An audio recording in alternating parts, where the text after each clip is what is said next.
Praise the Lord. ஒரே ஒரு வசனத்தை விட காண்பித்துக் கொடுக்கிறேன். சங்கீதம் 20ஆம் அதிகாரம் 4வது வசனம்.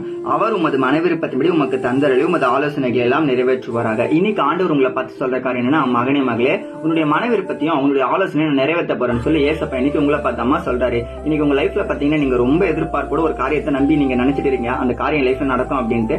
அந்த காரியத்தை ஏசப்பா இன்னைக்கு உங்களுக்கு தரப்போறாராமா. உங்க மனவிருப்பத்தை எல்லாத்தையும், உங்க ஆலோசனைகள் எல்லாத்தையும் ஏசப்பா இன்னைக்கு உங்களுக்கு நிறைவேற்ற போறேன்னு சொல்றாரு. அப்ப நீங்க எதிர்பார்க்கிற எல்லாத்தையும் ஏசப்பா பெற்றுக்கொள்ள போறீங்க. எப்படி அப்படின்னு பாத்தீங்கன்னா, ஏசப்பா நமக்கு பிடிச்சது எல்லாத்தையும் செய்யும் போது ஏசப்பாக்கு பிடிச்ச காரியத்தை நம்ம செய்யணும் தானே. அப்ப ஏசப்பாக்கு பிடிச்ச காரியம் என்னது? அவரை போல நம்ம இந்த உலகத்துல வாழ்றதாங்க.